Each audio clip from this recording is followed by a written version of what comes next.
CMEXE.io is an end-to-end digital production track and trace system.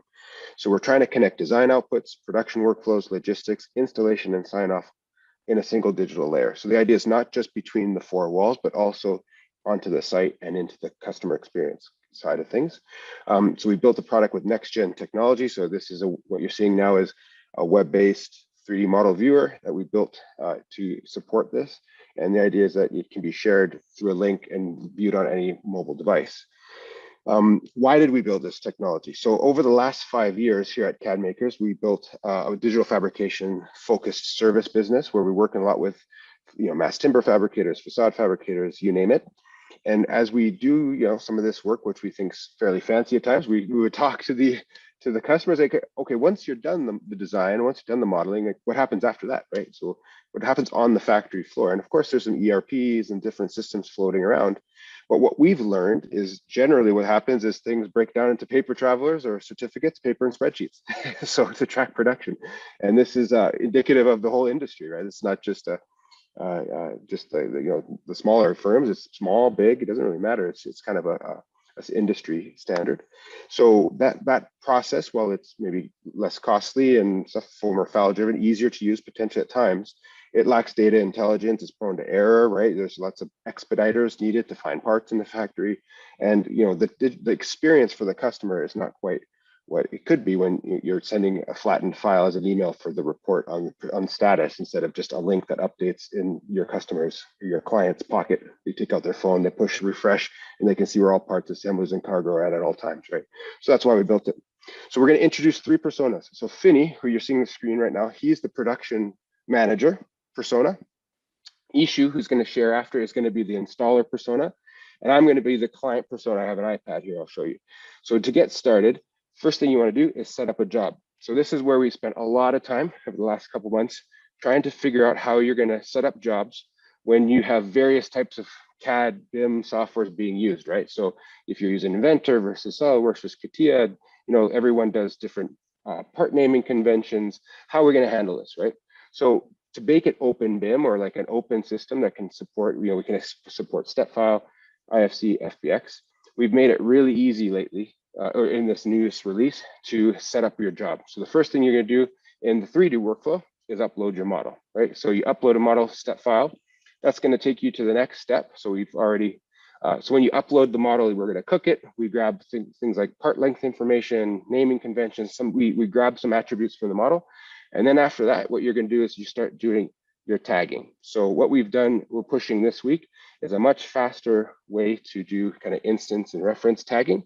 So right here, we're just going to search by curtain wall. It's going to find all the curtain wall panels, and you're going to tag it. Inside that tag, what it's doing is there's stored workflows and types of parts, things like this, that's already been set up in your organization for curtain wall in this case. So if you do curtain wall and your curtain wall process, the flow is about the same every time, depending on what factory you are or whatever, you can store that workflow inside there. Now, in this workflow, what you're going to see here is you can have a workflow for in-house fabrication, you can have a workflow for outsourced fabrication, and the workflow will be slightly different. So we're going to drill into one of these. This workflow is basically the steps that you're seeing inside the model and the dashboard to go from raw materials, fabricated, shipped, installed, signed off on site. So what you're seeing here is the ability to actually build control into your process. So you say what user persona can do, like what profile is allowed to progress a status from order shipped to received on site, and is there any requirements, right? Do they have to set up a cargo workflow, for example, before they can go from this step? So this is a way for you to build in a system like that user cannot move it to the next status unless they fill a certain requirement, right? And that's all stored in those tags, and you tag it now very, very quickly, so you can set up a job coming from Inventor versus whatever other software in like less than 5 minutes. Okay, so the next thing we're going to do is talk about roles, I believe. Also, you can see cargo types, traveler types. Traveler is a digital traveler, so replacing the paper traveler that we've learned a lot about. Next, we're going to talk about roles. So it's really nice thing we have teams, the concept of teams. So instead of having to invite people one by one and each job, because user permissions and roles are very important in this product. When you start getting into the Gammas, the Islands, the HG solutions of the world, you might be doing 20 jobs at once, 10 jobs at once with different clients, different supply chains. You don't want people seeing different projects, right? So you can actually get a team, fabricator team, onboard them into your project all at once, right? So it's much more seamless that way. Good, so let's move to the next thing. So you set up your project. Now the production manager is gonna start setting up production. First thing we're gonna do in the 3D workflow is we're gonna take a look at that model that we've uploaded and set up a cut list. So when you uploaded that model, we call it cooking, we're grabbing a bunch of information. So for 1D and 1.5D nesting, we built an AI-based 1D and 1.5D nesting tool. So it already has read the model, something like what Francois said. So there's some information that's already there. We calculate that when it's coming up, and you can set up a nesting job. So we're talking about intermediate mullion, profile 1A, material type. And then what you can do is start putting this into a cut list and then running it. So from, say you have a TSX that has whatever, 8,000 panels, I can't remember the exact number, but roughly that. Each release might have 500, 600, 1,000 extrusions that need to be cut. In a lot of softwares and a lot of workflows right now, so it's kind of a one-by-one process. You got to upload that information into a nesting software, generate a cut list, and then take that, put that into a Traveler or something like that. What we're going to do here is we're going to run rapidly different nesting solutions from the model that was uploaded. So you're kind of setting the stock ID, you're defining some stock lengths. You're saying, okay, is it a kerf blade? Is it this types of cuts? Is it miter cut, no miter cut? These kind of things. And then you're going to run it. And you could just keep running it. So what it's doing right now is when you push this, is that done? Oh, it's fast. Optimize is a small data set. So you kind of run different iterations, and it gives you like a SVG look of what that cut would look like. So you're minimizing waste basically, and minimizing waste saves cost. So it's pretty much what it all comes down to. So if you have thousands of extrusions that need to be cut, this can be a challenging process at times. So we're going to nest and find the best possible optimized output for these extrusions in this case, for aluminum profile, let's say. And then once we've picked the best, we're going to push that into a Traveler, so a digital Traveler. And that digital Traveler is what can be, so we create a job order. Let's say that there's whatever, X number of Travelers or X number of release packages or kits, or kit apart. It goes into the factory, and then you can start tracking the Traveler. What's a Traveler? So in lots of cases, when we were starting this product, building this product, there's literally a piece of paper that goes along with the carts in the factory floor, and then you have like whatever 50 parts on the cart, and you have a paper that says here's all these 50 parts, and they have to be go through the saw, and then they get assembled and it gets glazed after, let's say. So what we use, we group all those into children, and then you have one parent QR code. And now you can keep this digital, or you can actually just print this and then use your phone or an iPad on the factory floor to still have a digital thread, but have a physical piece of paper on the cart if that's what people want. And that can feed into the production workflow. So now you start tracking your process from the Traveler. So instead of having QR codes for 5,000 individual parts, you might have one cue card for 5,000 children, and then mass move them through the production process with a single QR code and a single workflow, if that makes sense. Next, we're going to get into showing the crates, I believe, right? We're going to go into crates. So grouping panels or any type of prefabricated element that's coming from the factory, you can start planning which crates or which panels are going to which crates and tracking that as well. So the crate gets its own QR code. Assemblies can have their own QR code. Even parts can have their own QR code, and it kind of, parts and assemblies can go into crates. Crates get shipped to the job, and they get taken apart and put back onto the job, right? So where anything that is being fabricated in a factory, shipped and installed on site is a great use case for this product. Okay, so now that we've set up the job, we've kind of set up the production, we're going to talk about the user persona of the installer, and we're going to switch to Ishu, and Ishu is going to share from his phone what it would be like as a person on site, receiving a panel and then installing it on the factory or in the building. Right? So Ishu is going to share his screen. We're going to see his phone. All right. So just to recap, you uploaded your model in this case. We grabbed the parts, we nested, we created a Traveler of a group of parts that need to be produced and fabricated, glazed, and shipped. We defined a workflow based on teams. Now we're looking at the persona of the person on site. On your phone, you can view the model. Okay, you get the model. Next, what you're going to do is you're going to go in and have the mobile site has a simplified view for this user persona. He's going to scan the QR code, and we're going to progress this status from, so once you scan the QR code in the application, it's going to show you 3 things. You can revert, you can flag something, let's say there was a defect, or you can progress. You also can store information. So we talked about this earlier. So you can look at the shop drawings that are associated with this unitized curtain wall panel. So you can view the shop drawings directly linked to that status. And then you can close that. You can take a picture as you're progressing, add a note. So we're going to say, no defect installed. Now, once you're doing this, what's very interesting, we're going to show you after, is the analytics that come with this, because you're getting timestamps of everything that's being done by every user persona that's reported into a dashboard. So now he's progressed this to installed at this time, and this is on site. So you can either do it one by one as you're going, or you can go on into the shop, or sorry, into the trailer at the end of the day and say, okay, I installed 25 panels today, let's move them all here. You can associate all the pictures, which is really useful for in a COVID world, to get sign off when you take pictures. Okay, install these panels, take a picture of it, prove that it happened, timestamp by who, and then like send it to someone to approve, right? So we're going to stop sharing there. We're going to go back to the production manager who's sitting warm in his cozy factory. Maybe he's actually at home these days, but he's going to go in here and say, okay, I can see what's happened at any time. So I can see that whole panel has been updated to installed.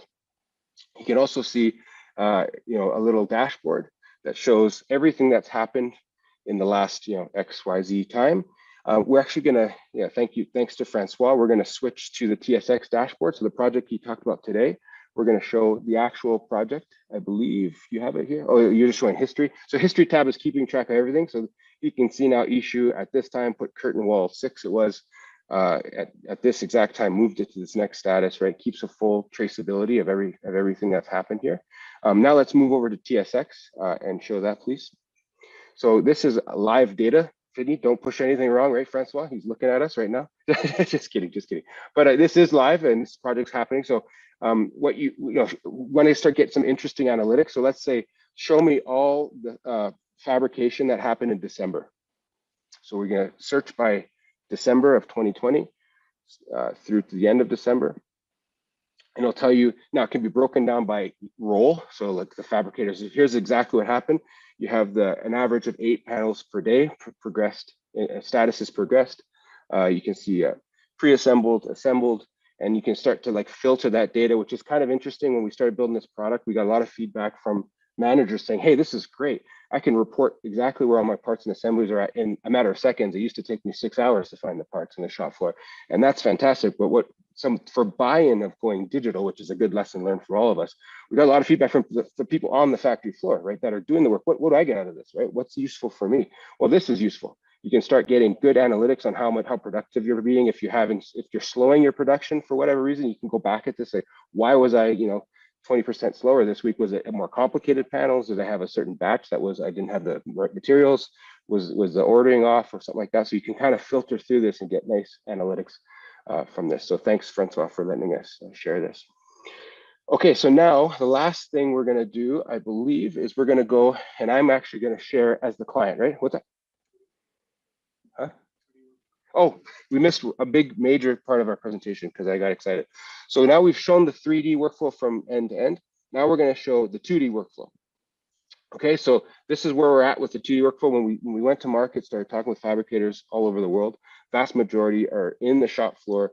They're running their saws with say DWG, DXF files, right? And a 2D workflow. So what we have here is the ability to track and do everything we showed today, from QR codes, user personas, profiles, but there's no model, right? So what you do is you enter your bill of materials first. That can be grouped by an 8G selection situation, like a release or a lot or a batch. So we're going to build all this week. It covers either a job or multiple jobs, however you want to set it up. And all those tags that we showed from earlier is exactly the same. So you're still going to be able to group your workflows. You can start setting times to say, okay, I need to have this release done by this date. And then you can just visually see how you're progressing through the statuses for that total lot without having a model to start with, right? So you still have nice, UI, user interface. You can still track stuff, but you just know there's no 3D model to look at, and it's all done kind of in the dashboard, right? So you can say, okay, by lot, what are we releasing, and then share this information. That this dashboard can be shared with any stakeholder at any time, right from a link that updates as you go. So if you want to share this to your client or a third party or your supply chain for whatever reason, you just share a link, or you can onboard them into the project. So sharing a link requires no credentials, and onboarding them into your project, they require having a role and having the proper credentials. Okay, so let's finish with the persona of the client. So I'm going to go here and say, as you can see, I'm a bit blurred, but I'm the client. I got an iPad. I'm going to go into stay on mute, so stay muted, and I'm going to share my screen. Okay. Hopefully you can see this soon. So same thing here. So this is a link. This is just a link that Finney's dropped in here. This is anyone can see this. And now I can actually report all that same information. Oh, I didn't refresh the link. That's why. So let me refresh the link here. So it's going to run. I should be able to see what Ishu and Finney just did. So it's loading here. Again, this can be in the pocket of a phone, iPad. iPad's one of the most practical ways to use it. As I'm watching it, it doesn't have to be Windows. It could be anything that's prefabricated, like this prefab mechanical room that you could report on, say, spools. So you could say, okay, district hot water spools, it's been installed, it's not installed, where's it at, the status. So same idea. So anything that's being fabricated, Windows is a big part of what we're focusing on, but anything that you're prefabricating. So let's go back here. And it's loading now. All right. Had it all set up. Of course, it doesn't want to work right when you set it up.